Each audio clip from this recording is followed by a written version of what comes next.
Bonjour mesdames et messieurs, j'accueille chez Agora, aujourd'hui chez ICI Télévision, Madame Nathalie Lévesque, qui est la fondatrice de la boîte interculturelle, un organisme qui fait la promotion de la compréhension interculturelle à travers les arts en milieu rural et passionné de diversité de culture, des langues et des expériences humaines.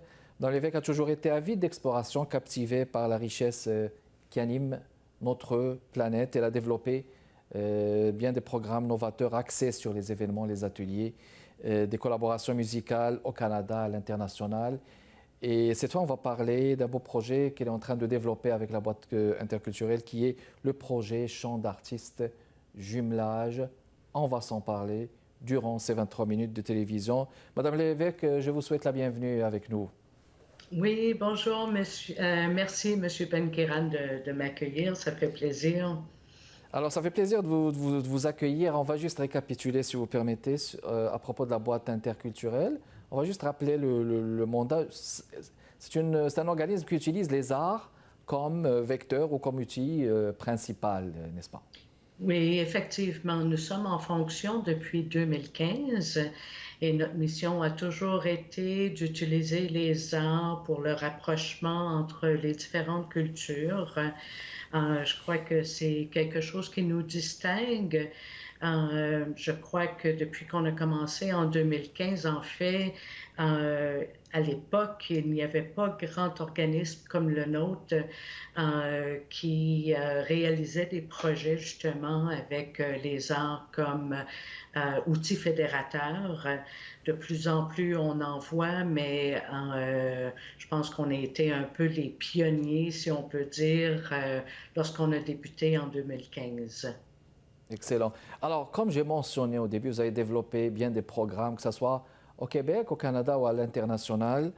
Et cette fois, c'est un projet en vue et en phase, le projet Chant d'artistes, jumelage, qui consiste à jumeler 6 artistes issus de la diversité avec 6 agriculteurs. Alors, c'est fabuleux. Oui. Alors, la question qui se pose, donc les artistes, puis avec les agriculteurs, c'est dans quelle vision vous projetez justement ce jumelage, Madame Lévesque? Bien, écoutez, je crois que le projet est né du fait que, avec mon expérience aussi, c'est que souvent on croit que le milieu de l'agriculture est très dissemblable en fait aux arts, mais en fait il se rapproche beaucoup parce que les agriculteurs, c'est des gens qui sont créatifs également.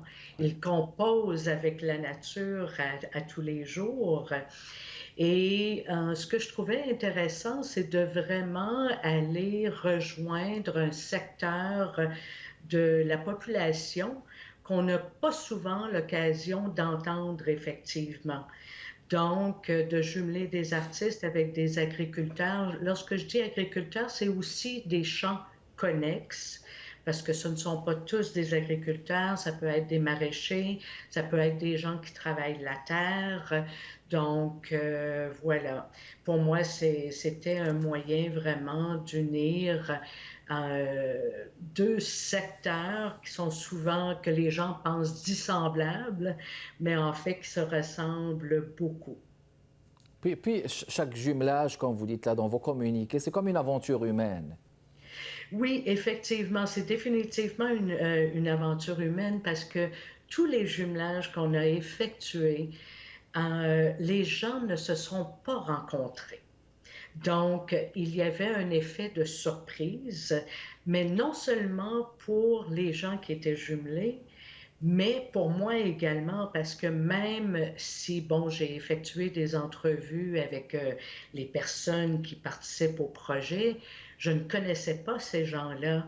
Donc, le tout est vraiment des rencontres humaines. Ils apprennent à se connaître, à découvrir la culture de l'un et de l'autre. Et le but est de pouvoir, en très, très peu de temps, pouvoir créer quelque chose ensemble. C'est sûr qu'en 2 jours, on ne peut pas refaire le monde, mais ça peut être le début de quelque chose. Donc, par exemple, il y a certains jumelages où la collaboration se poursuit dans le temps et ce qui a été créé va venir plus tard. Par contre, il y en a d'autres ils ont réussi à créer quelque chose en une journée et demie environ. Donc, je dois vous avouer que c'est un des plus gros projets qu'on a jamais fait. C'est quand même beaucoup de participants et on se promène à travers la province. à travers le Québec. Donc, c'est beaucoup de personnes à gérer, beaucoup de Oui. logistique, mais c'est tellement un beau projet, vraiment, là, c'est vraiment unique. Oui, oui, on va parler juste justement du programme, justement de ce projet. On va le faire un peu plus tard durant cette émission. Mais là, je ne sais pas si dans ce contexte-ci, parce que vous avez aussi initié un premier épisode d'une nouvelle série captivante diffusée sur Nous TV intitulée Éloge de la lenteur, vallée de la Batiscan. Est-ce que c'est dans ce Oui, contexte justement de non, pas du tout. l'interculturalité? OK, Pas du tout. En fait, je n'ai rien à voir avec Éloge de la lenteur, excepté pour y avoir participé. OK, C'est une journaliste de Nous TV qui faisait une série sur la lenteur alentour de la vallée de la Batiscan et j'étais une des participantes OK. qu'elle a interviewée sur la lenteur, le mode de vie, tout au long de la vallée de la Batiscan. Oui, excellent. Alors, parfait. Donc, on va faire une pause, mesdames et messieurs, et on revient dans les prochaines minutes avec mon invité, Madame Nathalie Lévesque, présente avec nous aujourd'hui, qui est fondatrice de la boîte interculturelle. Mais cette fois, on va parler plus exactement de ce projet Champ d'artistes jumelage. On vient de dire que il y a un jumelage d'artistes et d'agriculteurs, 6 artistes et 6 agriculteurs. On va parler peut-être un peu plus en détail de ça, mais on va le faire après cette pause, mesdames et messieurs. On vous revient. À très vite.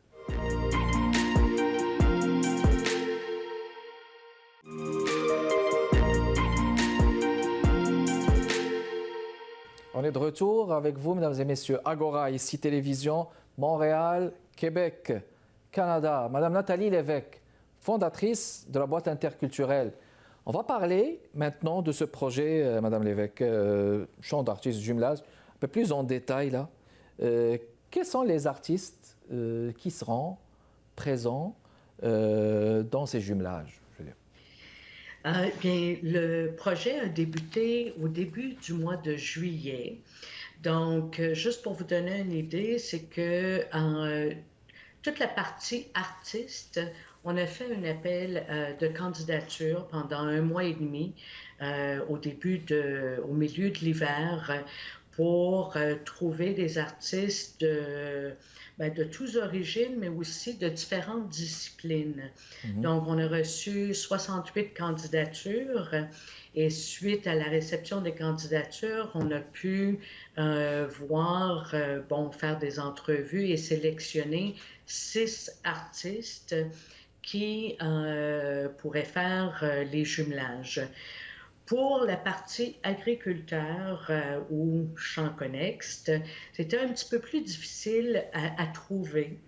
Donc, on a utilisé nos partenaires, nos connaissances à travers la province pour pouvoir identifier les endroits où est-ce qu'on pourrait faire les jumelages.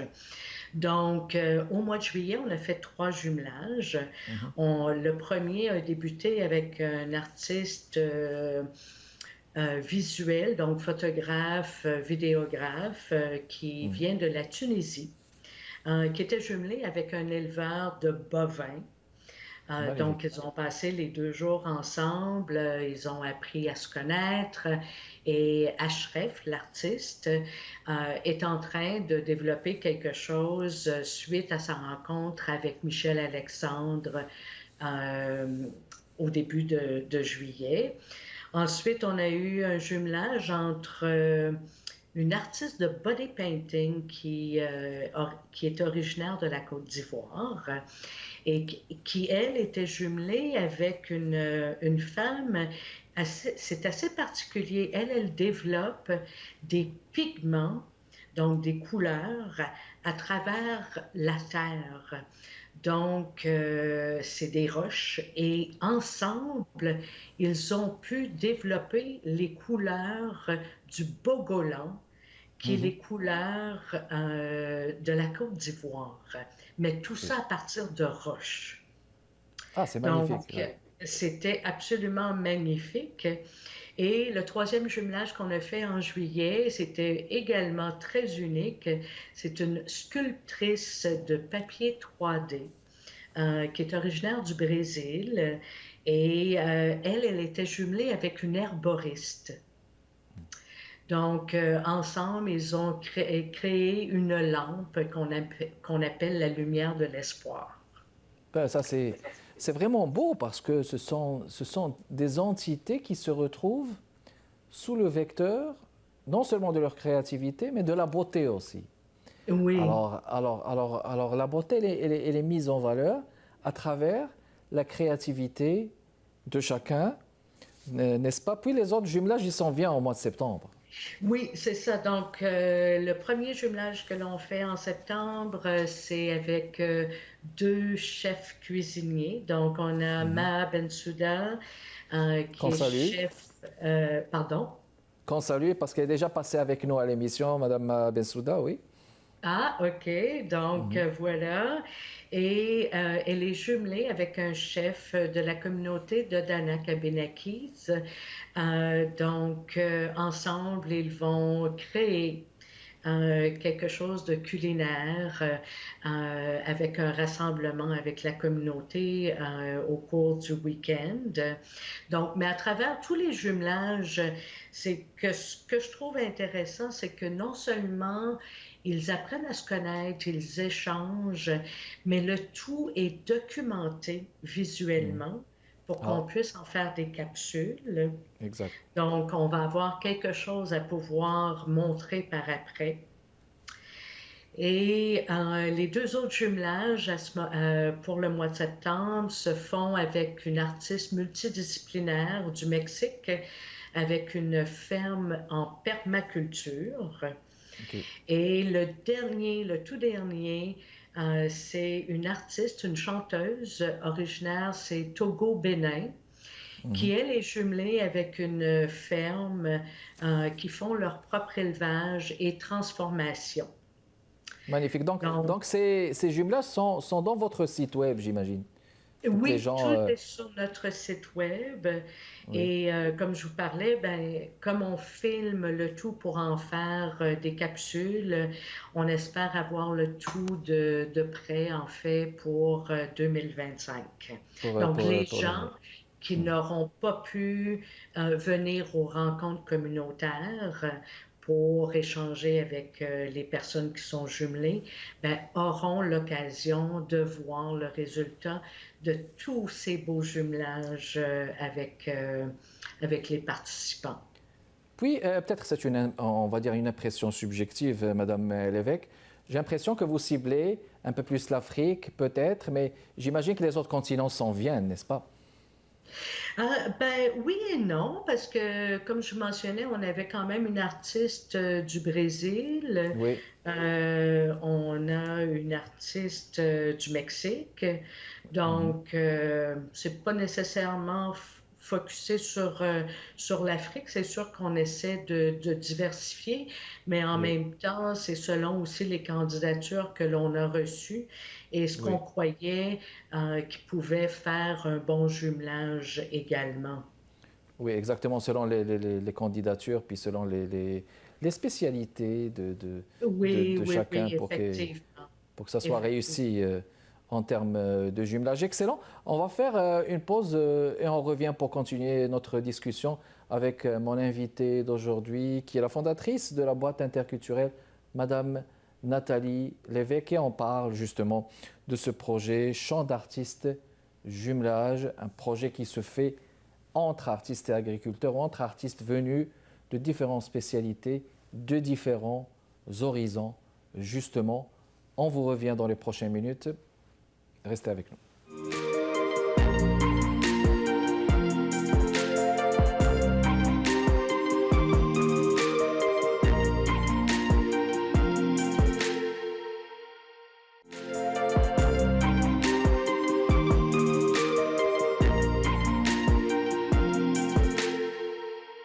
On est de retour avec vous, mesdames et messieurs, chez Agora, ici Télévision. On parle échange, on parle, n'est-ce pas, rencontre et jumelage entre champs de spécialité. Mais là, on parle d'un jumelage, d'un projet qui est mandaté par la boîte interculturelle. C'est un projet champ d'artistes jumelage. Et on a avec nous sa fondatrice, Madame Nathalie Lévesque, pour continuer la discussion avec vous. Madame Lévesque, quelle est la place qu'occupe la médiation culturelle au sein de la boîte interculturelle? Bien, écoutez, je pense que c'est la partie essentielle de tout ce que l'on fait. Depuis le tout début, nous essayons vraiment d'avoir des conversations, un dialogue, en fait, de rapprocher les gens par différents moyens. Donc, tous les projets que l'on a faits à ce jour ont toujours eu une composante de dialogue, d'échange, de participation. Et ce, à travers le Québec. C'est vraiment la chose peut-être qui nous distingue. On n'est pas dans comment je pourrais bien vous dire, on n'est pas dans les événements nécessairement. Oui, on fait du culturel, mais en même temps, on est là pour ouvrir le dialogue. C'est pourquoi que lorsqu'on fait des projets, souvent, on va faire des projets qui sont documentés visuellement, qui peuvent être pérennisés dans le temps et qui peuvent servir d'outils justement pour amener dans différentes communautés, pour ouvrir le dialogue autant sur l'interculturel, ça peut aller jusqu'à la place de la famille dans nos communautés ou dans notre dialogue. En fait, on touche à peu près à une variété de sujets justement qui peuvent aider à apprendre à se connaître, à mieux se connaître. Oui. Mais ce qui est sûr aussi, c'est que, n'est-ce pas, le citoyen aussi, il est au cœur aussi de ces échanges. C'est un acteur culturel aussi. Le citoyen qui n'est pas nécessairement un artiste, mais il est aussi là quelque part comme spectateur, je veux dire. Oui, mais c'est souvent plus qu'être spectateur, parce que ce que l'on essaie vraiment de faire, c'est d'inclure les gens dans le processus.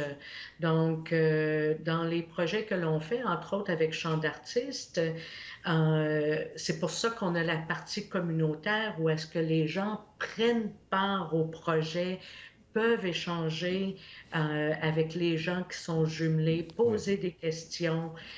Donc, c'est vraiment l'essence de tout ce que l'on fait. C'est de vraiment inclure la population dans son ensemble.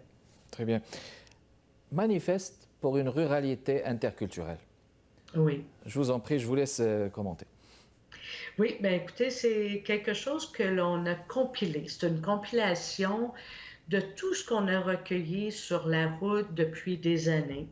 Parce que, comme je vous mentionnais, à travers nos projets, on recueille des informations de gens qui participent à nos événements ou à nos projets. Et pour nous, c'était important de mettre par écrit tout ce qu'on avait recueilli et d'en faire un manifeste que les gens peuvent signer en ligne s'ils adhèrent à la mission ou aux grandes idées du manifeste. Les gens n'ont pas à adhérer à tout ce qui est mentionné, mais c'est un moyen pour nous vraiment de mettre en valeur tout ce que les gens nous ont dit. Oui, oui. Et c'est vraiment ce que l'on a fait. On a recueilli pendant, depuis 2018 surtout, des commentaires de gens qui nous disaient, bien, écoutez, nous, dans notre région, on a besoin de ci, nous, on pense Oui. que telle chose va fonctionner mieux. Donc, on a recueilli toutes ces informations-là pour en faire un manifeste. C'est le premier manifeste interculturel pour une ruralité interculturelle au Québec. On en est super fiers.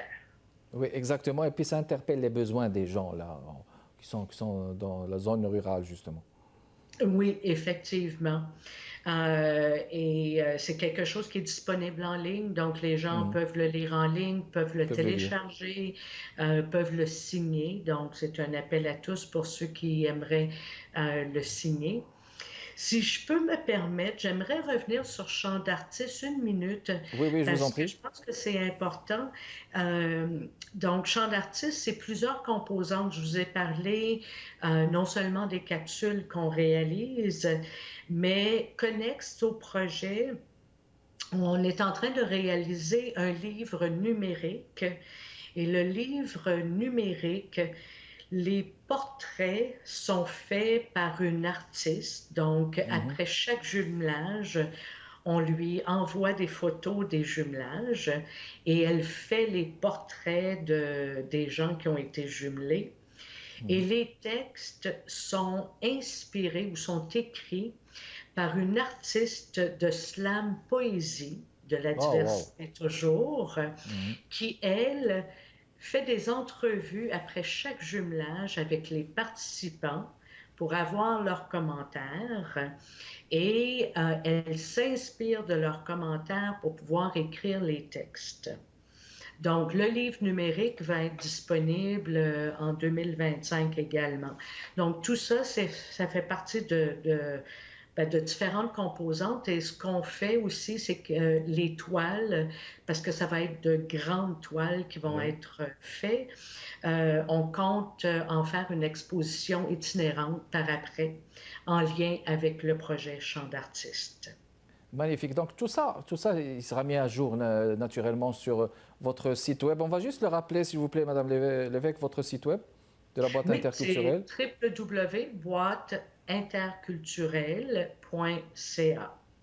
Excellent. Alors là, mesdames et messieurs, vous pouvez justement rentrer dans le site et puis avoir une idée sur les dates de ces jumelages et puis une mise à jour de tout ce qui s'est dit à travers notre invitée, la fondatrice de la boîte interculturelle, Madame Nathalie Lévesque. Merci beaucoup d'avoir répondu à notre invitation. Un plaisir renouvelé de vous avoir reçu une deuxième fois. Merci à vous, mesdames et messieurs, de votre continuel intérêt. Kamal Ben Kiran avec vous. Je vous fixe rendez-vous le jeudi prochain, toujours avec Agora, ici Télévision, Montréal, Québec, Canada. Restez à l'affût avec nous pour cette nouvelle saison 2024-2025. Donc rendez-vous jeudi prochain. Au revoir.